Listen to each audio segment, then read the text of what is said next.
Robots Radio presents... Hi friends, it's Chris. Did you know that Rollcast just got nominated by the Australian Podcast Awards for Best Fiction of 2021? I know, that's amazing, right? Along with that, we also got nominated as part of the Listener's Choice Award. And guess what? You're a listener! That's right, I know you've been looking forward to this moment your entire life. Now, as a listener, you get to go to australianpodcastaward.com and go to the Listener's Choice Awards section, where you can vote for us. And if we win, we'll do something dumb. Like, I don't know, eat a bag of lollies. I shouldn't be doing that. I've been looking after my sugar levels, and I can't eat a bag of lollies, but I'll do it. Anyway, if you want to support my lolly habit, go to patreon.com/Baybeard, where for as little as $7 Australian or $5 American, you can join and be part of a special secret section for Discord. I know, all of this is blowing your mind, and there's so much more of Rollcast to come, so don't let me keep you. Enjoy the episode.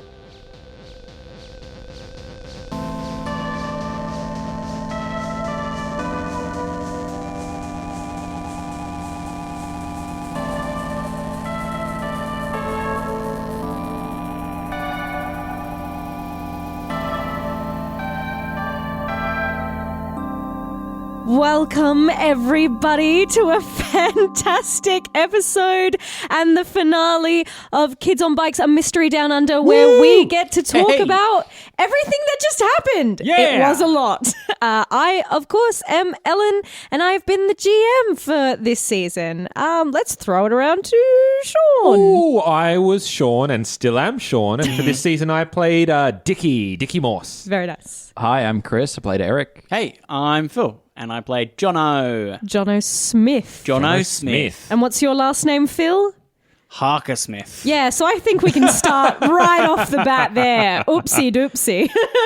What's wrong with that? I'm just playing myself. No. I remember recording the intro where Ellen has to say "and this" as this person. I went, "Is Smith twice?" Yeah, I go to say, and Phil Harker-Smith playing Jono Smith.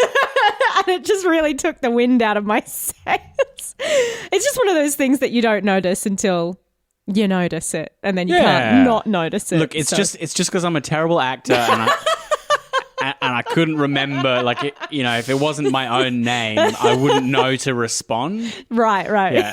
That is, but I will say that's tacitly not true, because you all did fantastic work performing in this season. You. So if people are new to this episode, if they've only joined us for Kids on Bikes, what can they expect from this episode? Well, probably a lot of stuff they're not going to understand, because this is relation to our whole season of what we've just performed. What went wrong, what went well, behind the scenes stuff, and the questions and from the fans, as it were. That's right. That the GM can answer, and also questions from us. Yeah. And vice versa from Ellen to us. I meant if they were listening to Roll to Cast specifically for Kids on Bikes, and this was the first time they'd encountered a post-season show. They were just jumping in at the post-season. I thought you meant Maniacs, if that's the case. It's a very strange way of listening to it in reverse order. Yes. Do you have a little plan for what we're going to cover? God, no. They're very similar to how I played the game. Hell yeah.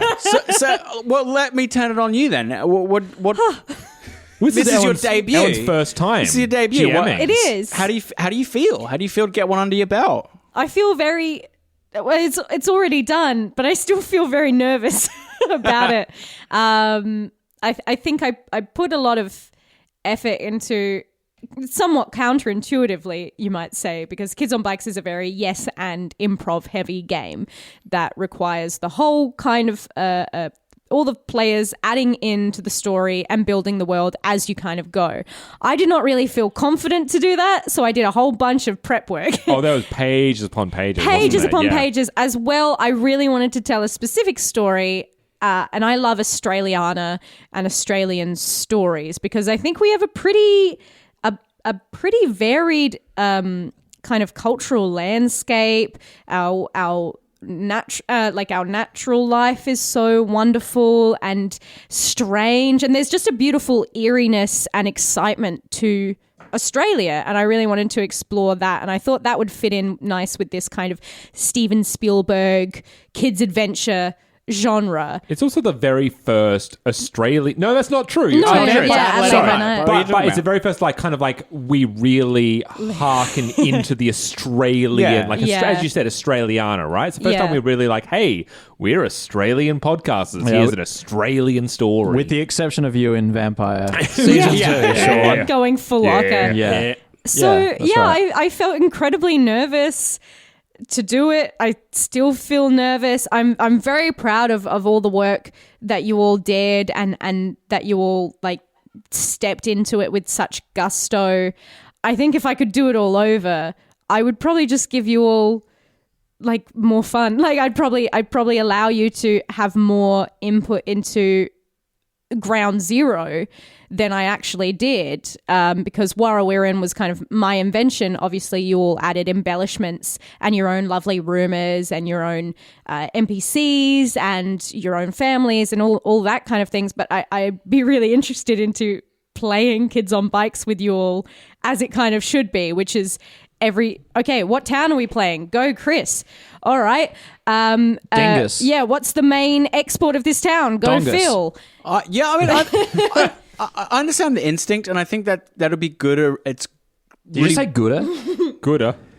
no. There's a random hesitation Back noise. off, everybody.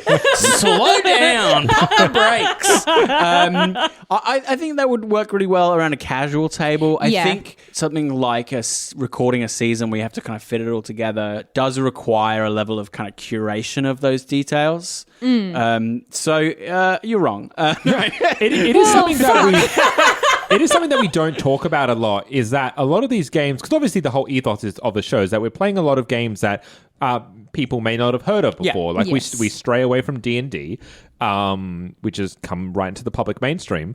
But the weird thing is that a lot of these games we haven't gone back and played casually, right? Like we played them for a season in this podcast context. I haven't revisited Pulp. I almost did. Haven't revisited Kids on Bikes or Vampire. I have just started to because a few of us do streaming, but a lot of us kind of play these games, then put them down and haven't returned to them. So we have like Yeah. a unique relationship to a lot of these games. We like to tell a very specific story, and I think the genre dictated what kind of story I was interested in telling. Something that is a bit eerie, but also a bit fun and silly, because I feel like that's where my strengths are. But it's also the contrast that's so well highlighted by the Australian setting, right? That the landscape is quite majestic and eerie, but the Australian character and the social character is quite jubilant. It's a larrikin. It's quite flippant. Quite irreverent. Yeah. So I mean, my favorite addition or my favorite idea was the idea of the Christ Cup for the Warrawirin surfing championship, right. because it was like you were nailed onto a surfing board. And I just thought that might be the smartest thing I've ever thought of and done in my life. And I really peaked way too early in this season. I do have like an opening question in regards to the inception of the idea. Yes. I know we'll have different, because now we've all been in the DM or GM or storyteller's chair, what have you. We all have different ways of approaching the season. For Ellen, you had something that was completely unique heretofore in Roll to Cast, which is you did the goddamn season before with another. You had a playtest group. yeah. You went through almost the entire game with that group. And my question is, how did it differ between our podcasting group, your first love, Right. and the group you played with? Now, and boys. if the group you played with are listening, did we do it better? Zola, Max, and Stan. We can name sure. names. Okay. And if they're listening, They we're better rate us 5 stars on iTunes podcast. Now, boys, don't be jealous. I love both my groups equally. It was interesting because I, as well, adding to that new time GM. Oh my God, my first GM experience is going to be broadcast forever in perpetuity until long after I am dead. Hopefully, who's paying the hosting costs? Anyway, it doesn't matter. YouTube. Your daughter. Yeah, my fictional daughter. So I wanted to get a group of people that I was felt very safe with, and I knew I could definitely bounce ideas off of, and they were all people I went to acting school with. And they had a very different dynamic right off the bat because we had 2 siblings who were twins. Very different in kind of personalities. We had one who was a chatterbox and a bit of a mouth. And then we had one who was a bit of a, didn't like to talk to people, very go off, do her own thing. So we had the two twins who were quite young, and that matched up nicely because Dickie, you kind of ended up being this mouthy character. Oh, yeah. Like you slotted in nicely to where he kind of explored because he had a crush on Brianna. And then in our story, Brianna was kind of a bit fond on you because of the similar age. In their playthrough, their dynamic was the two kids and one teen, which made for a very Steve from Stranger Things, like Steve Harrington season around, 2. yeah. Where he's kind of like a bit beleaguered, but also he still really cares for these kids, which was just very funny. And there were some interesting parallels. So he had a somewhat not frosty relationship with his father, but he was kind of a teen rebel. And then when he went to the mine to talk to his dad kind of had this big heart-to-heart with him. So there were interesting parallels where it all matched up. But Did you change the plotting much? Did you change any of the plot points yeah, between the two? I added in yeah. rumors that you guys added in, obviously. They became NPCs in this world because I thought that was a nice way to honor them. I was going and to say Max was the teen that we all hated That's at the right. beach, Yeah, wasn't that's it? right, God. yeah, you didn't really hang out with Reed or Jules, the two twins, but Jason Pennington. Fucking Jason. Yeah, Jason, man. was the rich teenager that you with a name all like Pennington. hated. Yeah. Yes. Was that his last name? Pennington. God. Let me check, that's but I'm fairly disgusting. sure it was Pennington. Pretty sure it was he was Jason like, Pennington, yeah. Nice. What was it? Nice Walkman. And Something- you got something it. You like won that. it Yeah, off yeah. him. That's right, That's Jason right. Pennington, 17 student layabout. What a dick. Got him. But yeah, I was just I played with a friend of mine, Zola, who is very yes and she would just constantly be exploring things. She wanted to. That's right. She broke into Keith's house, and I was like, Sweet. oh, Why would you fuck. do that? That's what I was thinking. I'm like, oh fuck, now I've got to think of a whole fucking thing that you can discover because my play style was because it is so yes and. Whatever the direction you kind of went in, I would try and build around on the fly. Yeah, you lay clues in front of wherever the people decide to go. I definitely had ideas for what kind of clues they would be, and so part of my anxiety, I think, was constantly thinking how I was going to place them. If I had 3 different ideas of clues, and you wanted to go to the abandoned house, what clue would I place there and why? Yeah. So I had a whole kind of cachet. It's like a very malleable Cluedo. Yes, exactly. For me, that speaks to some of the sort of the illusion of choice sometimes that you have to play around with as a GM, where you can say, yeah, you go wherever you want, but you kind of have to make decisions about what's there. Like wherever they go, they have to still find the same things for the narrative to come together in a meaningful way. Like, imagine if you're just like, you go to the abandoned house. There's nothing there. Yeah. Yeah, it's cool. and I felt like I wanted to leave quite a lot, but make some of the clues have different interpretations. Yeah. I think as long as it always pushes you towards the mine, right? Yes. That's the kind of secret, right? Is it has to push you towards the conclusion. Yeah. It doesn't matter so much how much you get there, like how you get there. That can be kind of freeform as long as you get to that big set piece, right? Yeah. And it was a pretty epic set piece. So much. Speaking of like how we get there, I think this is a Yes. good segue into our first question because a lot of these questions that we get from our fans have like a chronological tint to them. Yeah. So let's start at the very beginning. From Why Breel? Well. This is from the Over Archiver or Juliana, and it's for Ellen. Where's this question coming from, Sean? This is coming from Twitter, Chris. Oh, excellent. Follow us at Babybeard Media. Where'd you get the idea for the plot, and how much did the players explore or deviate from what you had planned? And then I'll do the secondary part afterwards. Yeah. I know the secondary part, so yes. I actually went and so I think I had the idea of always setting it in Australia because I just thought that was an interesting place to do it. It's a creepy place. I love Australian mysteries. And I thought, well, Kids on Bikes means that you have to set it in an era before smartphones are readily That's right. available. It's in the book, isn't it? Yeah. And I have it in a town that is small enough to kind of ride bicycle to bicycle. And it just reminded me a lot of stories I heard when I was growing up, because my dad and his family lived in a very rural country town, and obviously grew up in the 70s. My father grew up in the 70s. So what I did is I went to my grandfather, Bernard Graham, and I asked him all of the weird stories from when he lived in a country town in Australia. I've actually got some of the notes here.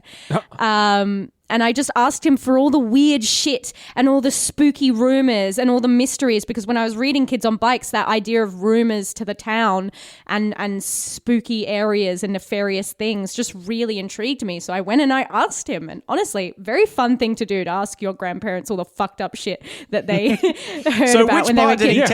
At which point did he come up with the mirror dimension? Yeah, so that was when he tried acid. No, I'm kidding. But he worked in a mine, and so did my father for most of their life. And so that tied really nicely into the themes of kind of profiting off the land and exploitation that I wanted to tell.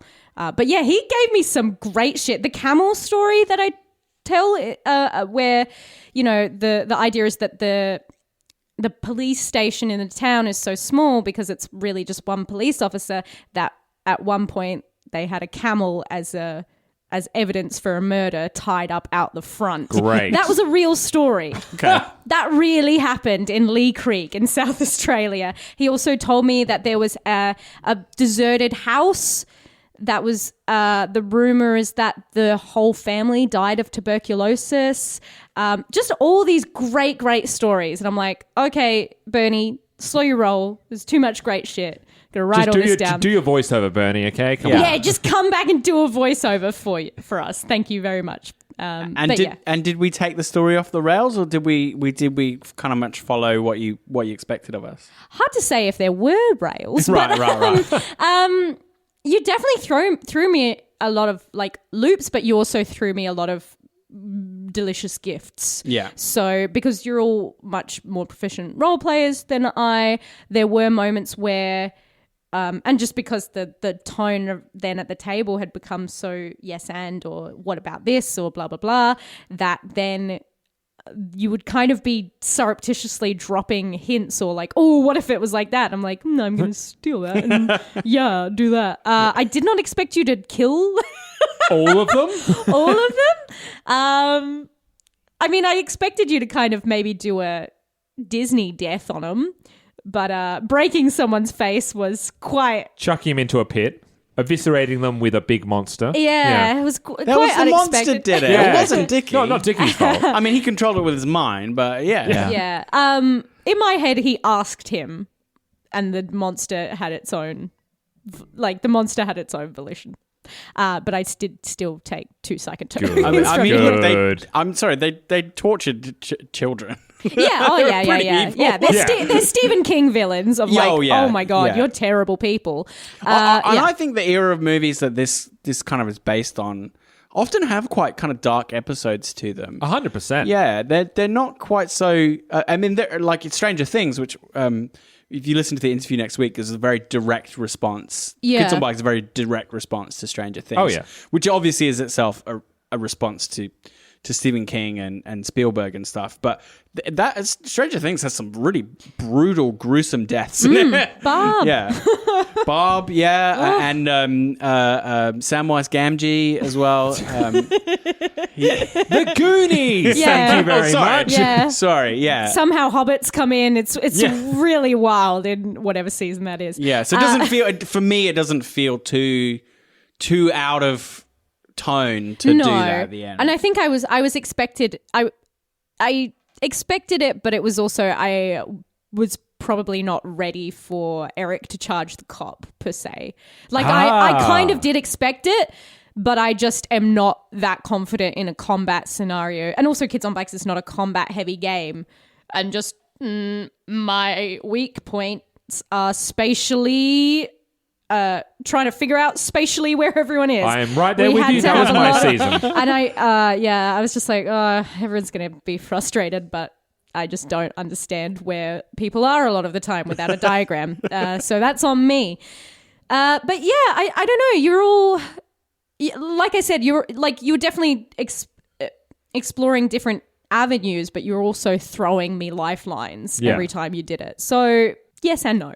Yeah. Okay. There's also the second part of the question which we can open up to everyone here, which is, for all, how great / terrible a name was Brielle? Yes. That's my answer. Chris, you literally have a response. Your eyes are twinkling. Chris definitely has a response. It's a Bruin.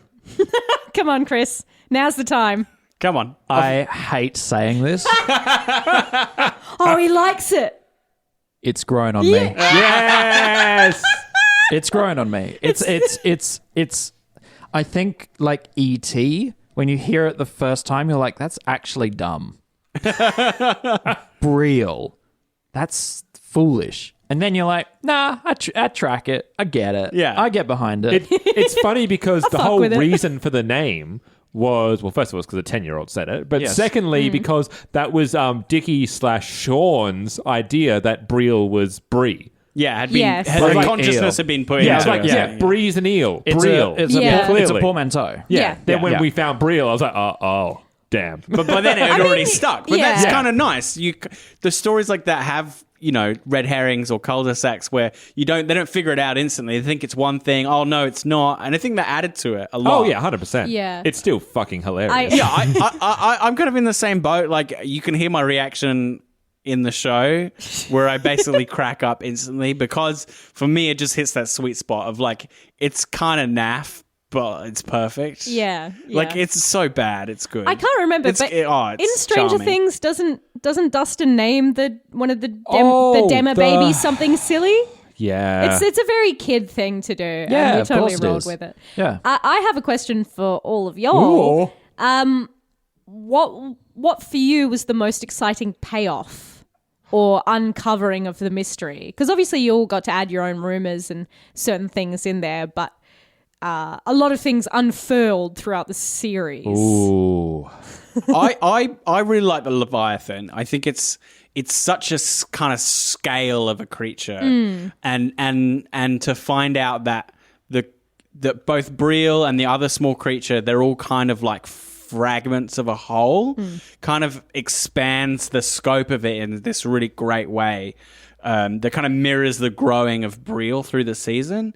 So Brielle itself kind of grows, gets legs, becomes more and more of a creature, and you're like, what is this thing? Where does it come from? Why is it like this? Why does it constantly morph? Why does it have aspects of these different creatures? And then you see the Leviathan, which is like quite literally opalescent, like it's a bit of everything all mashed together, a prism of different creatures and ideas and forms.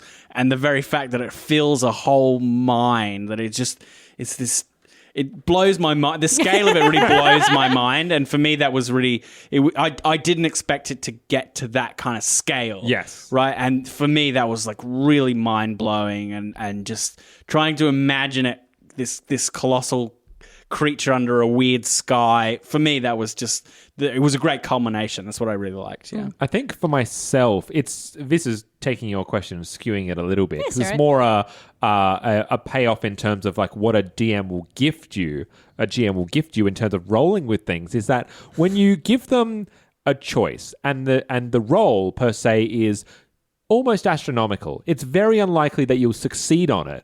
But it's like, no, if you get it, we'll reward you with something. So the computer scene is one of my favorites because, like, clearly, I would presume you didn't expect Dickie to make that roll. 'Cause No. it was quite massive. I really didn't. It was like 17? Oh, a bit more than that. I can't remember. It's something Yeah. like that, yeah. But it was I like... think it was 17. You had to, so you could only get it on a D20. Yeah. And then once that occurred, you still had to guess the passwords. And Yeah. for those listening, absolutely was not fudged in terms of like, No. oh yes, you got the password. No, like I remember you told me that when I cracked into the computer, you came up with some words in your head of what Yes. those were going to be, and I hit it.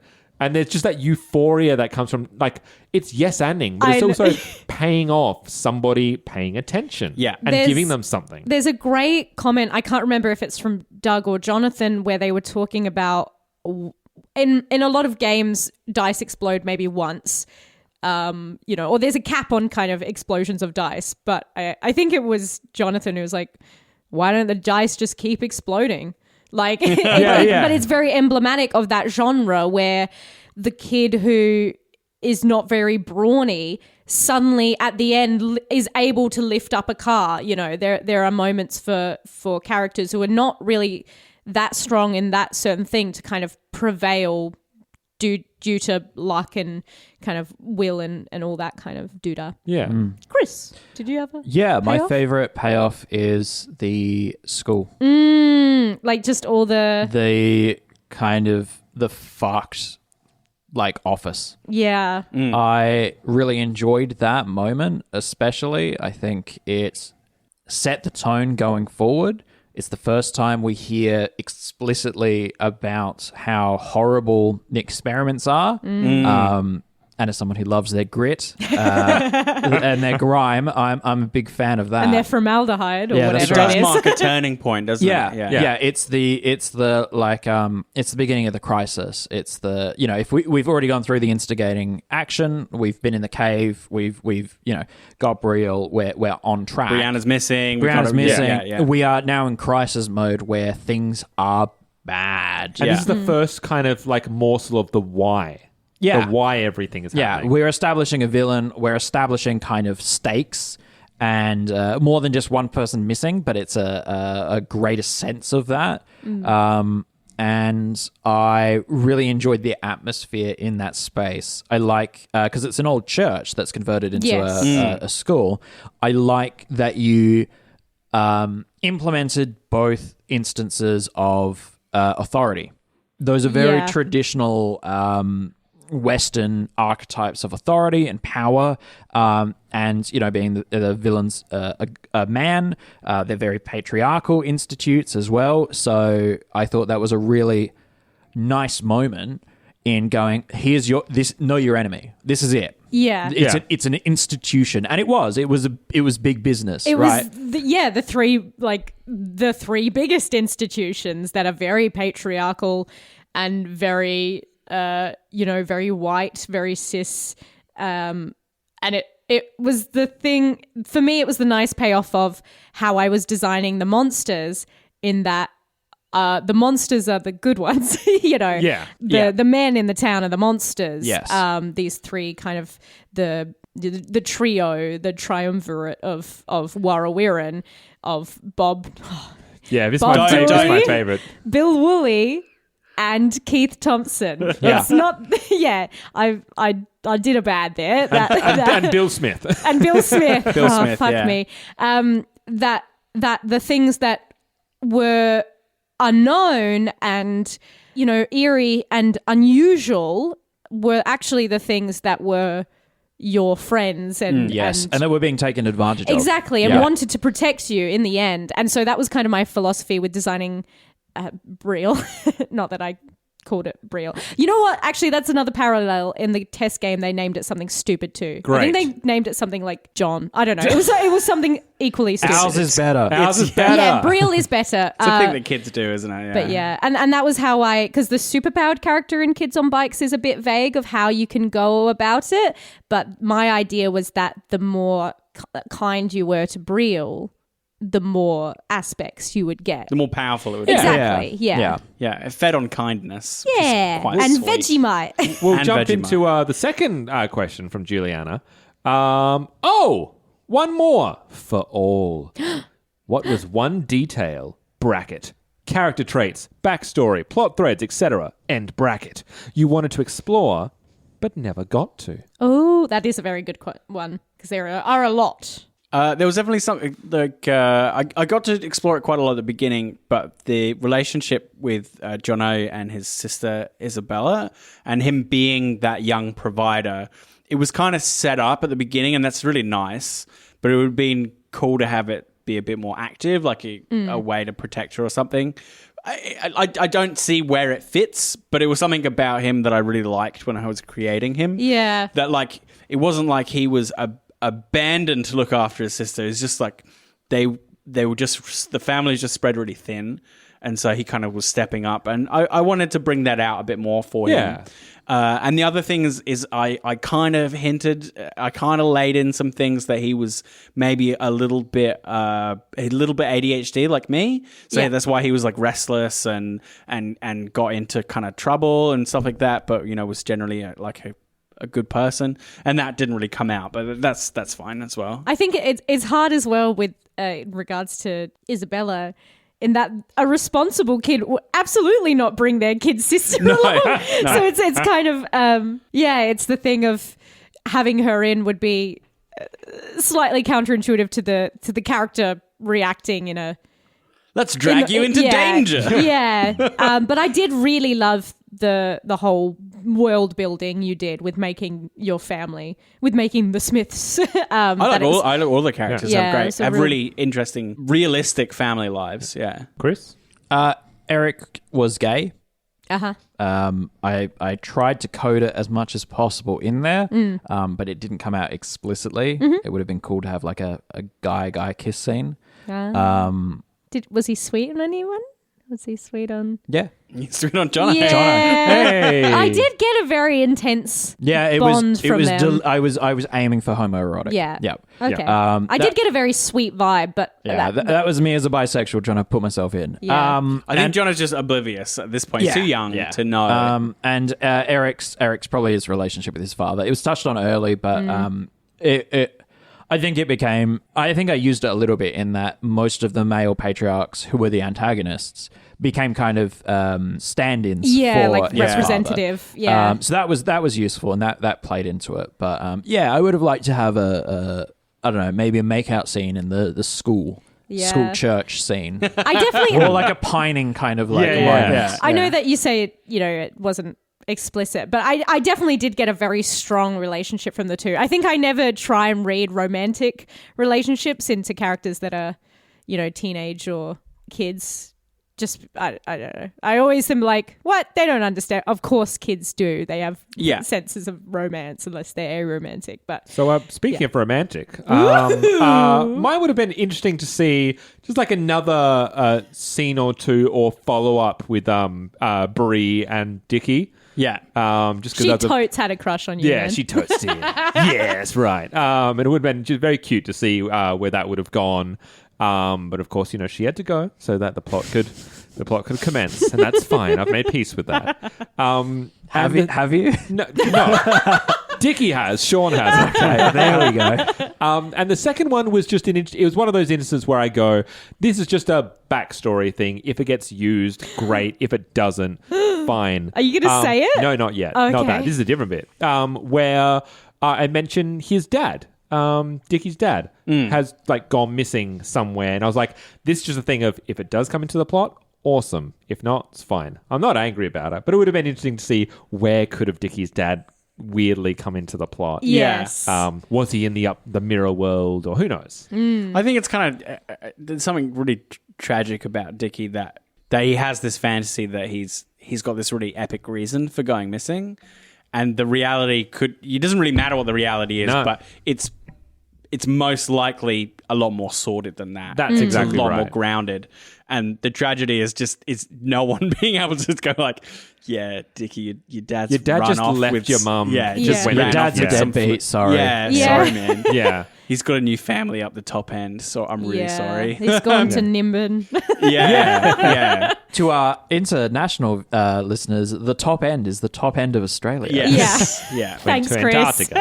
And Ninbin, it's the stoner town. Yeah, Nimbin is where you have all the festivals. It's effectively legalized weed over there, which Yeah. is not legal here in Australia yet, maybe. Who knows? We did mention Nimbin at some point as well. Yeah, we Yeah, I did. can't remember where, but we did. It might have been in the episode 0. Or it could have, I think it came up in game, but probably in reference to teens and the idea that, probably in reference to Kate being missing and the idea that some people just move out of They Warrawirin just run because off. they can't hack it. They want to Yeah. move to the big city. And that kind of very conservative town thing of, they just, Yeah, mixed in with town pride. Yeah. It's a hard thing to Yeah. navigate it that. is. We do have another question. I love Ooh, questions. yes. Keep them coming. This comes from Aramithius. Aramithius, who posted this on... So we're part of the Robots Radio Network, and so our show, Roll2Cast, has a Discord there. And so this was posted on the Roll2Cast Discord of the Robots Radio Network. Aramithius says... I may need to re-listen to that last episode, but I didn't get a sense of what actually happened to Brianna at the end. Everything got tied up with Brielle and Dickie's farewell to E.T. moment, and I didn't register whether Brianna was actually de-opalized or not. Ellen, illuminate. Ooh, illuminate. I said like- that bit. I editorialized, sorry. Well, that's very good, though. Thank you. Well, Defenestrate.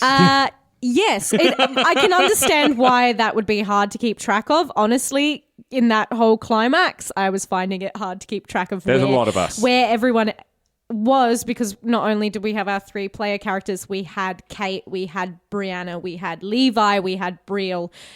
The Leviathan was pretty much in the pit, so that's fine for now. But and then also the antagonist as well. and then we had the antagonist, and it was a lot. Good job. No. No. No. Nope. Sorry, I tried to catch a mosquito mid-air with We just my all hand. stopped to watch Ellen do it. And then we all commentated on, Yeah. no, you didn't do it. You didn't This is do what it. Australians do for fun. Yeah. All of that's going on the cutting room floor. Yeah. You think that. So there is a lot, but we, as Phil was kind of talking about it before we came in to record this, we do a bit of a roll call of everyone is running up the stairs. Like, we are all clearing the area safely to get out of the mine before this kind of dimension collapses. And we do mention Brianna. And we do mention that someone asked, like, is Kate... I think Sean asked how Kate is doing, like, whether the opalization is, like, receding. You asked You that. asked Is it that. me? I Yeah, asked yeah. that? Yeah, don't lump that onto me, sir. Sorry, I was the insightful one. It was Some me. guy who's super guy. cool. Some and cool guy. insightful. Yeah, so I asked... I don't know why I thought it was you. I asked that, and you say how it's receding and it's kind of fading. So, Yeah. I don't know, I kind of figure that's maybe what's going to happen with Brianna, Yeah. but it's not explicit, It's right? not explicit. Ooh, maybe we could do season 2. Ew. In my mind, the idea is that Levi and Brielle need to go.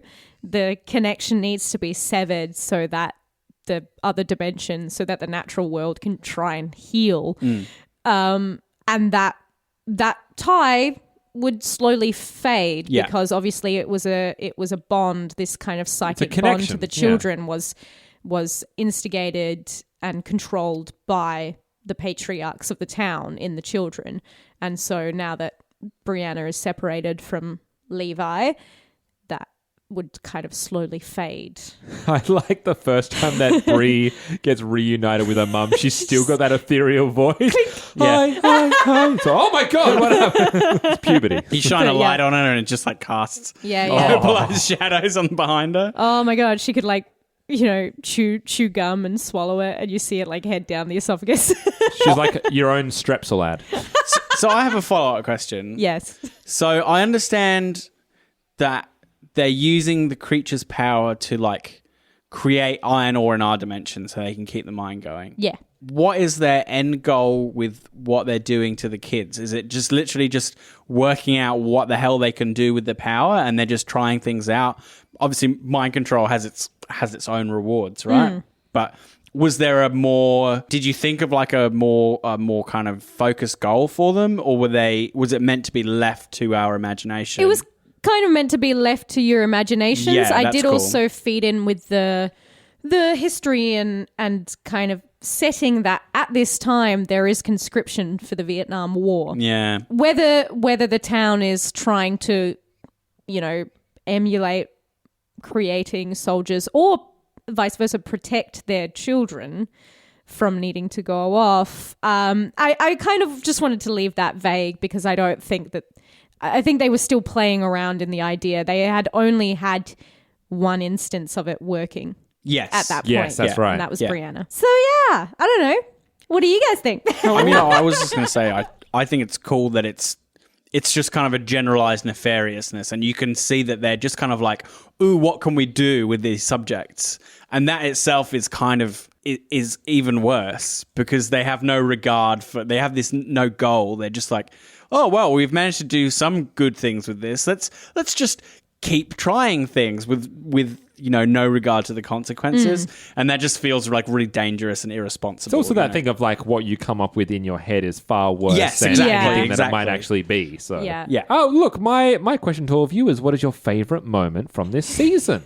It's easy.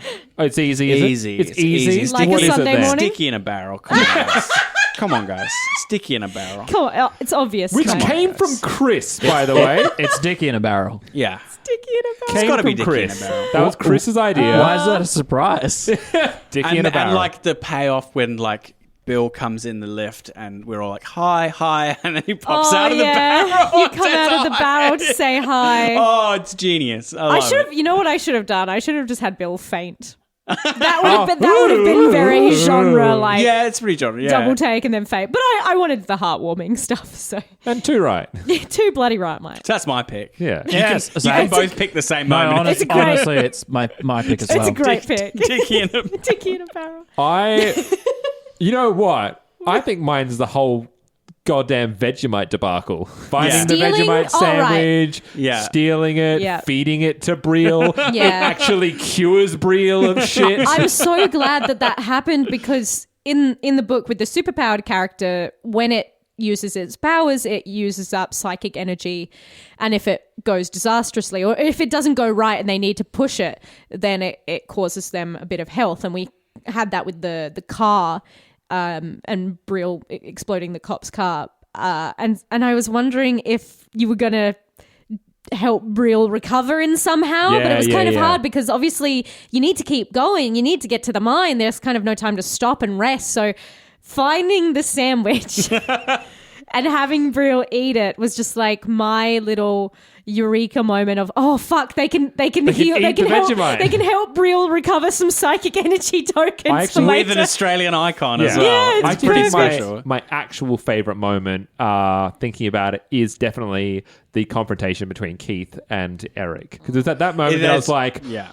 motherfucker might be about to die. Like I thought, because, Kids on Bikes isn't exactly a death-heavy system, but it is possible. And I thought, well, because I remember saying, he probably has a gun. And you guys like, he's not going to have a gun. And I was like, he has a gun. Yeah. And I was He's like, a God. cop. Of course he has a gun. In And the it's- country. It was a very real moment. And it's that thing Yeah. of like, Chris, your characterization of Eric is someone that will just do shit. Yeah. Yeah. With no regard for his own health. And I was like, he's a bit of a kid with a death wish, and Yeah. I was totally expecting Eric to die then. I was shit scared. I'm not gonna lie.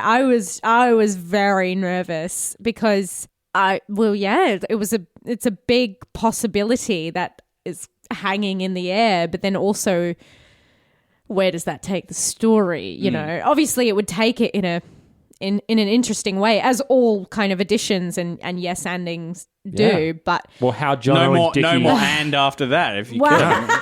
yeah, well, that's how right. Jono and Dickie would like now react when Keith comes down in the final moment, right? Yeah. It's like there's that extra like, you killed our friend. And that's the thing, we already know at that point that Keith is a very, very bad egg. I was talking about this. We were joking about Phil swearing. You call Keith a cunt in episode 5, I Yes, believe. that's right. Like, Yeah, you yeah. are outright like, he is a cunt and I hate him. In character, not just Phil. What about your favorite moment, Ellen? Oh, I have 2. Can I do 2? Yeah, I'm you gonna do have 2. to. Go on. Okay. You're all the- right. you're I'm going the- to treat you're the myself. I'm going to DM, have it's 2 as a fine. treat. So, Phil putting together... Oh, yeah, I can't get through it. When Chris Phil gets putting shitty with us. Kate's Not eye, shitty, which is encrusted with crystals, and the rumor of what Woolie's glass eye is, and the fact that Kate reveals that Woolie can see through her eye. Yeah, Chris is the only one that got it early. And Phil putting it together in such an excited way. No, like it was beautiful. Like you were so excited about it. And Chris, you were livid, and I was just. Well, I remember because Phil very, said it, then I was like, "Oh, is that what it is?" Yeah. And Chris was like, "What?" I just felt very pleased because obviously that meant that the clues had merit Yes, for they a did. large like group, so there would have been people who picked up on it early. Yeah. who would have found it Yes, still we did. satisfactory. And there were people who put it together in that moment where it kind of all became very clear. And that just made me feel very chuffed as a storyteller. Yeah. You know, I'll change my favorite moment. Okay. My favorite moment was early in the cave when it was the three of us. I really enjoyed that moment. Just when we're exploring the water, or Or when we went back when in. we back Or in. we waited around for everyone to go and we snuck in on our own. That and- was a nice moment. Yeah. And was- everything was so confusing. Yes. And Yes. Is that top of the first hour in those kind of Stephen King books, right? When we're just first interacting with the mystery. Yeah. And it's very dark and mysterious. Yeah, and- because it's just the characters against the world. Yeah. I enjoy that. Yeah. Yeah. I enjoyed that moment. almost went into the cave while Dickie was asleep. Yeah, well, that Yeah. that was part of. That's why it stands out to me. It was so character driven. Yeah. And that's a risk. I mean, in my play group, one character went into the mine without the other two, and I'm like, how the fuck am I going to bring this together? And then we could never get our schedules together. So that is unresolved, people. And Don't your split second the favorite? party, guys. Yeah, You're don't hurt- split the party. You're hurting your Legit. GM. Split the party if one of you is willing to die. Yeah. Only I can kill characters. It was nice though. They got that character got some nice intel. So I was kind of expecting a big kind of Yeah. we'll get together and fill in the group. My second one is it's the instigating incident when Brianna goes missing. I was really pleased that you all were noticeably upset or reacting to the situation, because speaking to my anxieties, this is a very tropey story. I mean, the character archetypes are called tropes, for God's sake. Yeah. But I think there was still a part of me that it's like, oh, but you know, they're going to know everything. Like, they're going to know all the mysteries, and then it's not going to be a mystery down under. It's just going to be Down under. Yeah. It's just going to be some cliches down under. It's just going to be some cliches down under. But when Brianna goes missing, the shock that you all experience, You got rid of my date. and just the way that you all kind of flipped from a pretty jovial mood to then, oh, now we're investigating, now we're serious, now we need to, you know, stop Dickie from jumping off into the rails into some murky cave water. Yeah.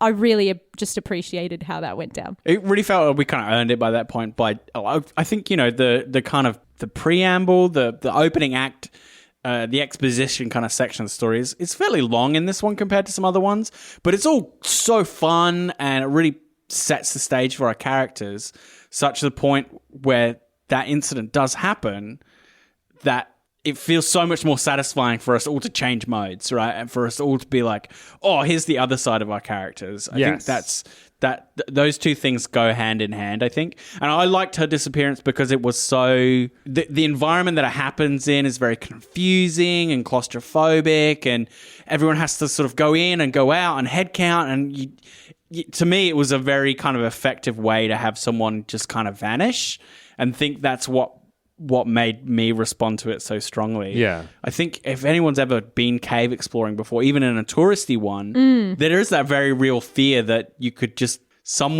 could just kind of go off down a crevice or a crack or something, and that's it, they're gone. Yeah. I've gone caving before, and it's Proper caving. Yeah, Oh, wow. where you have to squeeze through. Like, Yeah. you know, my skin was getting ripped up, and my clothes were getting ripped up because you had to, like, my head had to go sideways to yeah. get It's through caves and stuff terrifying. like that. But I think there's something about playing young children, teenagers, where a scene that is not in your authority, right? You aren't, as player characters, you aren't necessarily the ones in control of the scene. There is someone who has greater authority than you, who is more powerful than you, who is more respected than you. Adults in this case.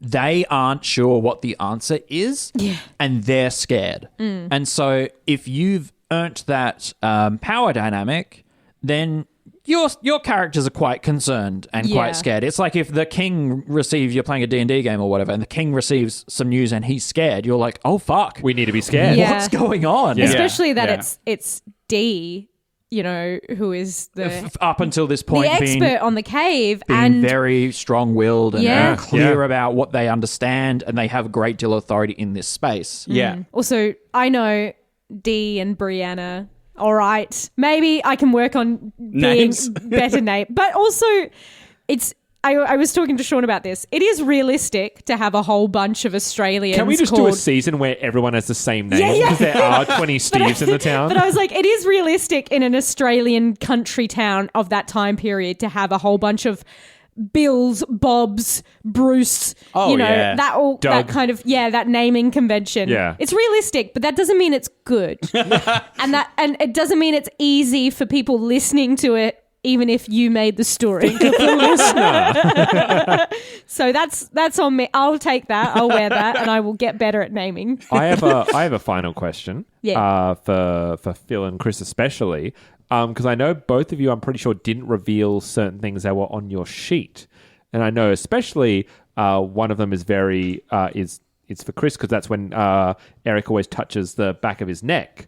I'm wondering what those things are on your character sheet. They're so mine was my fear. So I never told anyone my fear. So Jono's fear is getting sick.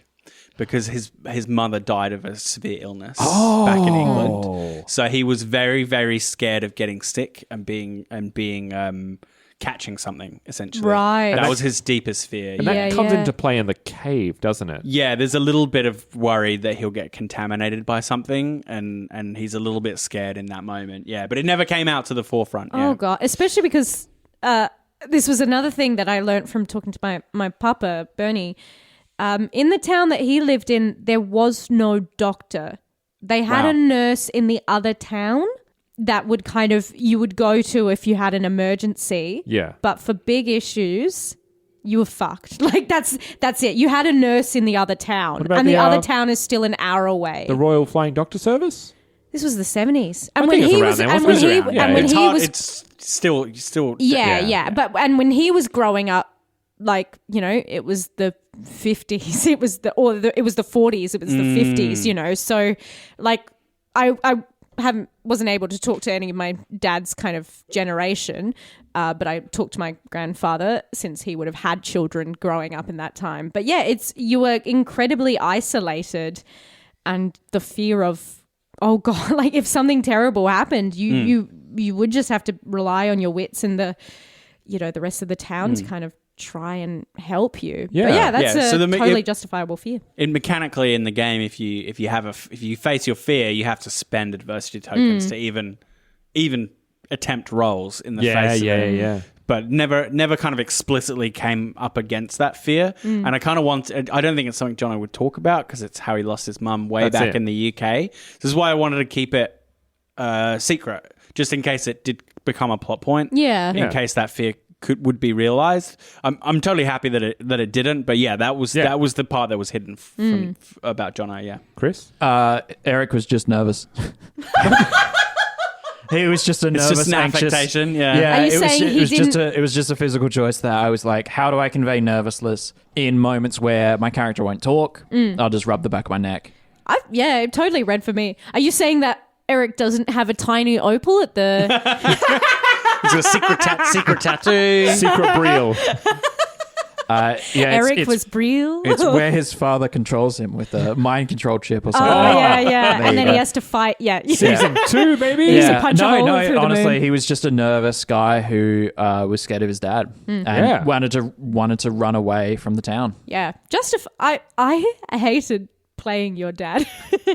I hated playing a lot of the authority figures, except for Bill Woolley, because I based him on a person that we know. I enjoyed you playing that sort of character. I relished it from an acting standpoint, but there was a part of me that just felt sick to my stomach because, controversially, I don't like seeing kids in a distress.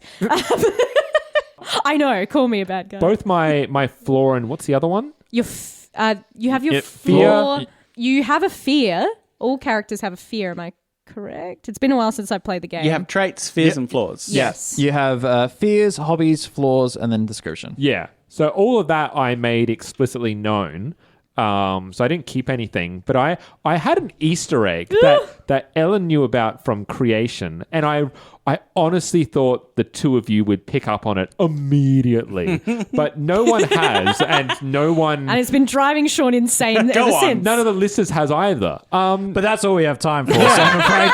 So, do you want to say it was an interview? And his last name, Dickie Morse. Yeah. It's Oh yeah, Detective we've Morse. talked about this. It links to your character. Yeah, We've never talked about this before. I'm sure you've mentioned it. Yeah, No, we've never. chatted about it off mic. Yeah, I've never mentioned to anyone except Ellen. I think maybe you and I. Maybe then did. we talked about We were it. just like, it's Detective Morse. Oh yeah, maybe we talked. Yeah, I think Chris and I But must have talked about it's it. basically Jess is Kevin's mother. Yeah, it's not Yeah. who you'd think. Because when Sean Because first pitched me the I crunched the idea, numbers. Yeah. And originally it was going to be Dickie. I was, no, that doesn't make sense. yeah, Yeah, I think at some point we tweaked on the surname. I was like, I bet he's linked them in some way. Yeah. So we didn't know explicitly the link, but It's a Roltercast legacy character Yeah. for the first time. Basically, the events of Kids on Bikes puts Jess on the straight and narrow. She saw some shit and goes to start protecting people after that. she can't smoke a cigar anymore. Which means more awareness in the world of darkness, and Yeah. like there's vampires and werewolves in the town or wherever. I think that works though. Yeah. Because It Warren could work. has been known to have interdimensional creatures in There's- it. How it's much?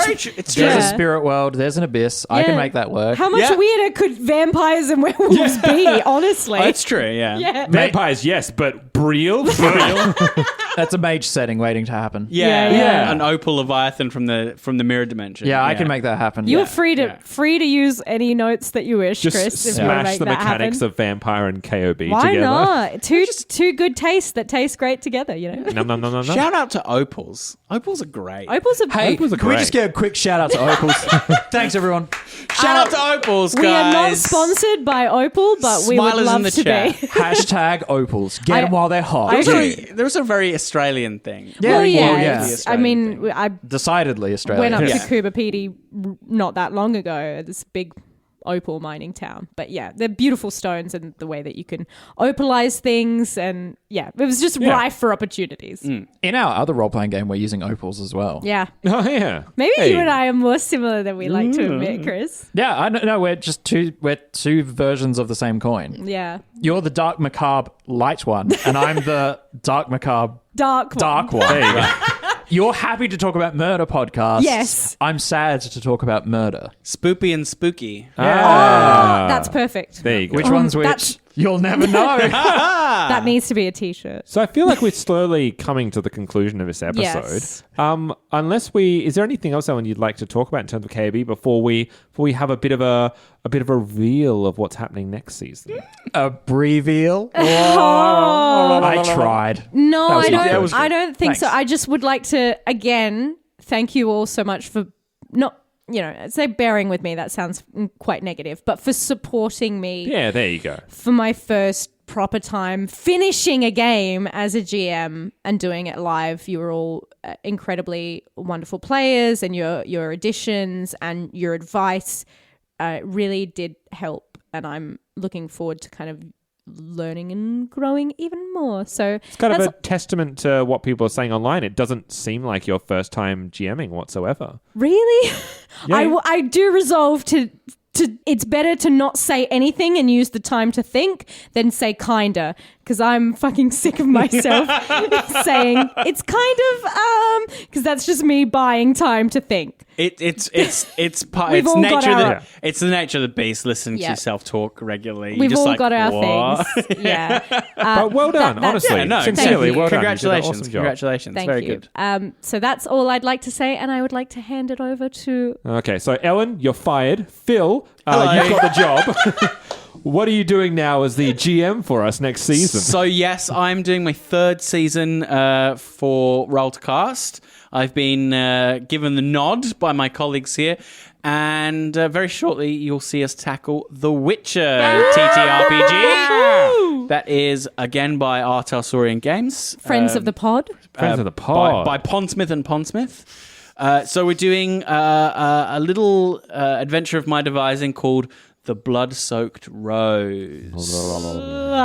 It was a time. So we have already recorded it at this stage. I had a lot of horrible fun doing it. We don't want to say too much. I don't Yeah. think. I think what- it's just different. It's a nice different from this season. teaser. A nice teaser would be it's definitely our darkest season yet. Yes. That's a good way of saying Definitely it. our Yeah. darkest. I would wager it's our darkest yet. I think so. Yeah. Yeah. I would comfortably say, as someone who loves dark games, it's our darkest yet. Yeah. Very well told. And it's going to be quite a jump from KOB. from Yes. Kids on Bikes. Certainly is. So Kids on Bikes by Renegade Game Studios. Yes. correct. Very, very good. Next week we're talking to... Doug Lewandowski and Jonathan Gilmer. Gilmer? Sorry. Oh my God, it's Jonathan Gilmer. I think we made that joke in the interview as well. God damn it. They appreciated it both times. Yes, Doug Lewandowski and Jonathan Gilmore, who created the game together, two amazing freelance game designers and creators, and also a high school English teacher in Doug's case. Oh, yeah. Yeah. Yeah, so look forward to that next week where we'll be interviewing the creators of Kids on Bike as a nice bow to finish up the present that was Kids on Bikes for you this season. And then the week after that, we jump right into episode 0 for our season of The Witcher, The Blood-Soaked Rose. Right. No rest for the wicked, right? Yeah. And so until next week, I've been Sean. I've been Chris. I've been Phil. And I am Ellen. Oh, bye everyone. Goodbye. Oh, gee, bye, mate. I had to bring Dave back. Brielle says goodbye as well.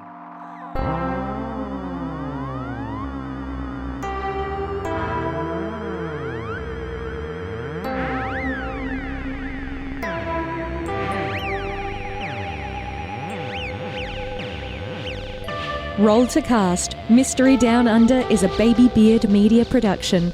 Find us on Facebook, Twitter, Instagram, and Discord. And all our podcasts are on Spreaker, Spotify, YouTube, and all good podcatchers. You can support us on Patreon at www.patreon.com/babybeard. Kids on Bikes and all associated properties are trademark of Renegade Game Studios. Used with permission.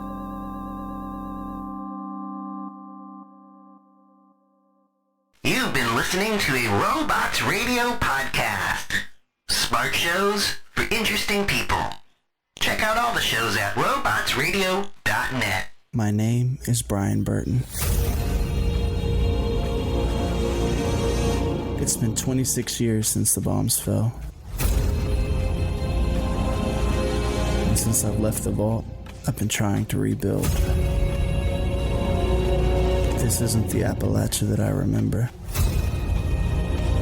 There's so much more to everything going on.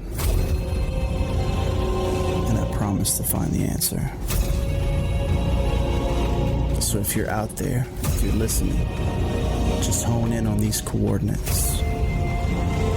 Remember, there's a place for you at the end. Omega. The Omega Broadcast Fallout Story is available on iTunes, Spotify, and many great podcasting sources.